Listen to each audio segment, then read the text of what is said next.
up, guys? Do a quick Saturday live here. We've got the shotgun stuff almost done editing. So we'll go over the basics, CQB, home defense, all that good stuff. How to hold shotgun tactical, do all that great stuff that everybody loves. I hate the word tactical because I think it's just a sales word nowadays. As far as that goes, let's see what else we got coming in store. Shotguns, ammunition, we'll go over all that. Get out to the range, do some of that stuff. Oh, what else, man? Not much else going on, but with the channel, we'll do that. As far as legal gun stuff, Alec Baldwin, the Rust case, I'm sure you guys are all aware of that. There was some motions filed, even though it was dismissed without prejudice. Carrie Morrissey, she's trying to get that going again. Hannah Gutierrez-Reed, her attorney, believe it or not, is trying to get her charges dismissed, get her released from prison, all that good stuff, due to the evidence mishandling or whatnot. However, there's been some events in that kind of interesting. One of them being the evidence that was dropped off or provided was from her witness person, not provided to the defense until after her trial was done and over with. It wasn't given to her until the Baldwin trial began. So, you know, something to take a look at. Sham Diddy Combs, now there's a lot of talk about the firearms that were in his case. I think firearms are probably the least worry. I mean, his is basically all the witnesses compiling information, all the lawsuits, everything like that. So we'll see what's more in development for that. There's quite a bit there, though, a lot to go over. But Puff Daddy, the firearms they were talking about, a couple lower receivers. They didn't have the sear pin to be an M16 fully automatic or M4. There's that extra sear pin wasn't in those. As far as from what I was looking at in the pictures, I could be wrong. If anybody else has any more information, comment down below, send me that info. You know, I can take a look at it. We'll get that figured out. But for the most part, it looked like all he had was a couple handguns. One of them was a Ruger 22. One of them was a 1911. The other one looked either it was a SIG or it looked like a Walther, but they were all, you know, looked like they had Cerakote and they were metallic purple or something along that line, custom. Then there was a couple uppers, just your basic AR uppers, nothing fancy, nothing special. So that's basically all the info on his firearms and his legal case that I have at this time. If anybody else has any more info, please share, comment below. Suggestions are always great. One thing with the shotgun CQB stuff we're going to be going over is maneuverability. Shotguns are great for home defense. You know, it's the most popular firearm. Everybody, when you rack around into the chamber or whatnot, you know, that noise, that's the international noise of get the hell out of my house. However, with that being the case, hold on one second. Dad business here. Yeah. The thing where you put your forks, it's jammed. Okay, well, get one out of the dishwasher. Okay. Dad duty. Got to get clean utensils out of the dishwasher. Anyways, so we'll go over some of that. Try to get out to the range, get some live action going, and whatnot. I mean, you know, there's really no excuse for not getting out to the range when it's your own range, but hey, you've got people shooting, you don't want to interrupt. It's business, right? YouTube, I don't make any money. I do this for fun. Other than that, shout out Teton Arms, providing me with all the firearms, parts, things like that, accessories and junk. They're local here in Pierre, South Dakota, actually Fort Pierre. And then also shout out Lynn's Dakota Mart for ammunition, all the MagTech, all the Federal, they hook it up, as well as you know, some of the swag, Magpul and Franke and all that junk. So with that, you know, mounting shotgun lights, things like that.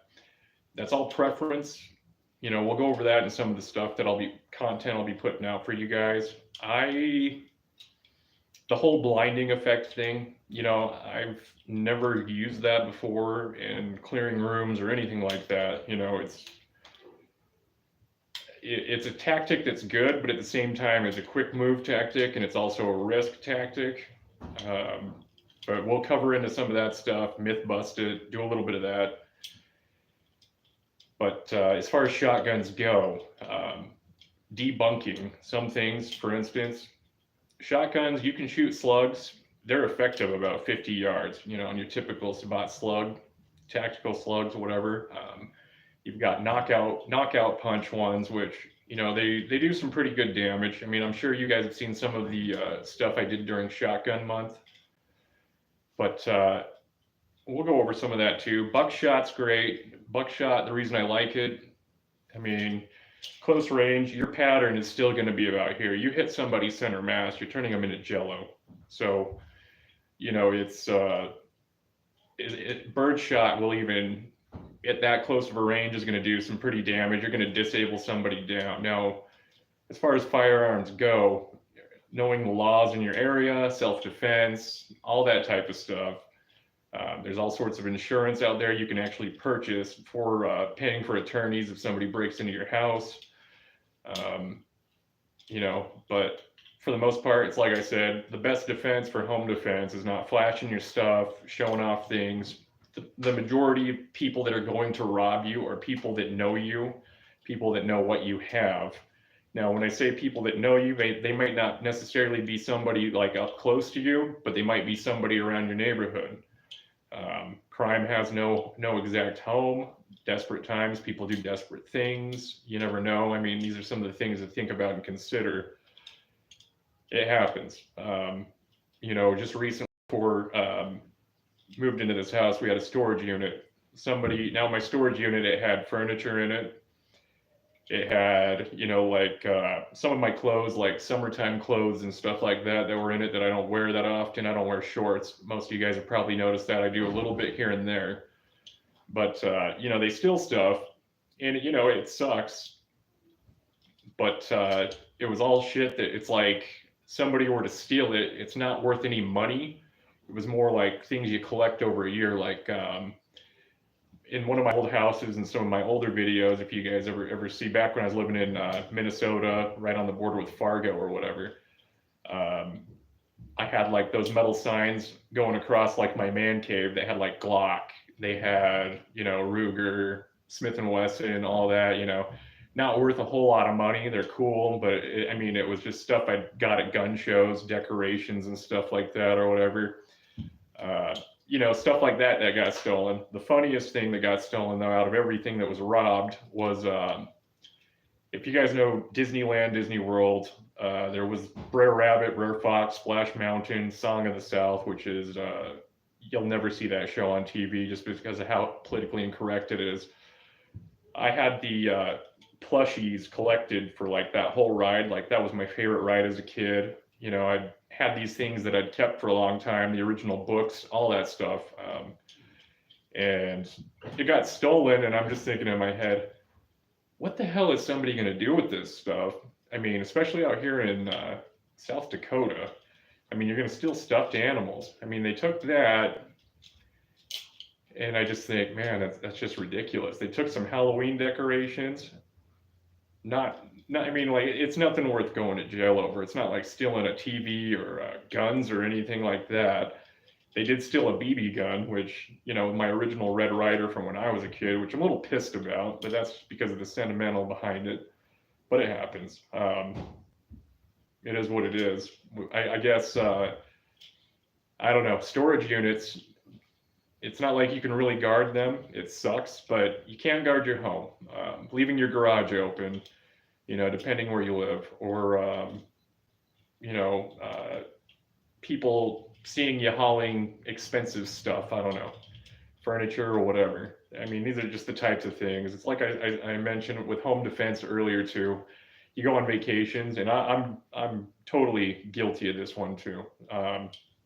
Posting things like, you know, Florida, Orlando with the kids, or I'm in Universal Studios, or all this stuff, and having a good time and whatnot. Well, you know, you're posting that.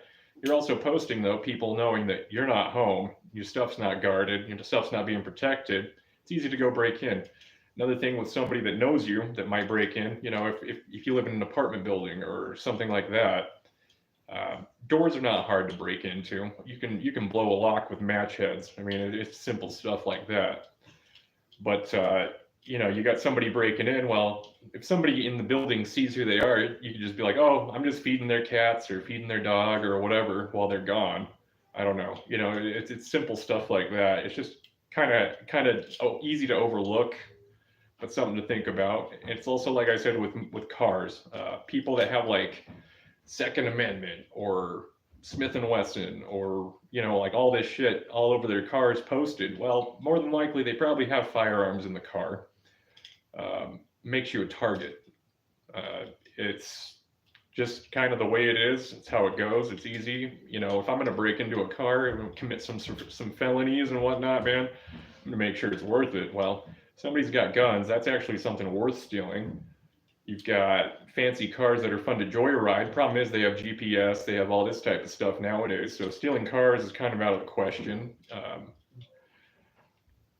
Just limiting what you do and being more of a gray person and not flashy out and blasting it around. Now we all like to show off cool stuff we get. I mean, I'll tell you what, as nerdy and funny as it is, back in Utah, me and my brothers, like anytime one of us got a new gun, we were always like way stoked until like Sunday dinner where we all meet at my mom's and we'd all be like, "Oh, check it out," showing each other new firearms and things like that. I post stuff on here all the time. I don't post pictures of all my firearms. In fact, I think there's only like 4 or 5 of them I ever even used for any of my videos, but that's also for Mr. ATF watching. But there's those types of things to think about and consider. I mean, it's just kind of keeping yourself in the quiet. That's the best way to go. As funny as it is, you guys might crack up about it. There's a lot of people that out here, because small town, whatever, they are part of this. They subscribe to my channels, they watch my stuff, and it's kind of funny because they recognize me. I mean, there's a couple of cops here that talk to me. I'll be out fishing, and they'll be driving by, and then they'll stop, back up, start talking to me or whatever. It's I guess that that comes with being online, being on the internet, or I mean, even being in vacation with my family. Somebody recognized me from MobTube or whatever. They wanted to have their picture taken or some junk, but that person, I don't even know who they are. I don't know which person on the internet they are. That's the freaky thing to think about, because it's like, I wonder who did that, like who that picture is going to be with. But it's stuff like that to think about. It's kind of odd and off. But social media, man, it's a great tool for communication, but at the same time, it's also putting a target on your back. So just a couple things to think about, guys. We'll have Single Shot Sunday tomorrow, and we'll go over some more CQB stuff that's more appropriate for regular people. It's not like you guys are all on SWAT teams going to be doing a whole SWAT team thing at your house. If you guys get a chance, one of the videos that I just put out recently, it was Johnny Q, how not to do CQB or how not to clear your house. Watch that video. That guy is the biggest douchebag tool. And I'm trying very hard not to go after this dude, but he keeps putting stupid shit out, and I just have to call it out, man. I mean, you've got so many people out there who, he's got like 2 million some odd viewers, right? They believe every word he says. He's just completely full of shit. And I know he's never been in a gunfight. I know all that stuff. He's just completely full of crap. He has no idea what he's talking about. And anyways, this video, he's running down a corridor with a gun, sticks right out. I mean, for starters, you don't let the barrel of your firearm go right around a corner and just stick out like that. There's going to be a guy on each side of that corner. He's going to grab that barrel, point it to the ground, other hand shoot you, and you're dead. I mean, it's as simple as that. But I don't know. I think playing dress up just gets to some of these dudes' heads, and it's really weird. But watch it, share it, pass it around. It's not so much Well, no, I do. I hate the guy. I'm not gonna lie. But it's more so that this is just proof how stupid people can be and how influencers on the internet can be, and give people the wrong impression. Um, it's like the dude can't go one single YouTube short without saying Deadpool, John Wick, whatever. At Fortnite or Call of Duty to video gamers, and you've got all these young kids who are impressionable, and the negligence behind it. I feel like if you're going to do things on firearms, you have a responsibility to give people correct information and safe information, and that's the responsibility behind it. But that's just me. I'm a nobody. But thanks for watching, guys. You guys enjoy your Saturday. Spend it with your family, your kids, and your friends. If you're stuck at work, have a good day when you get off, people. We'll do Single Shot Sunday tomorrow morning. Take care. If I can get this.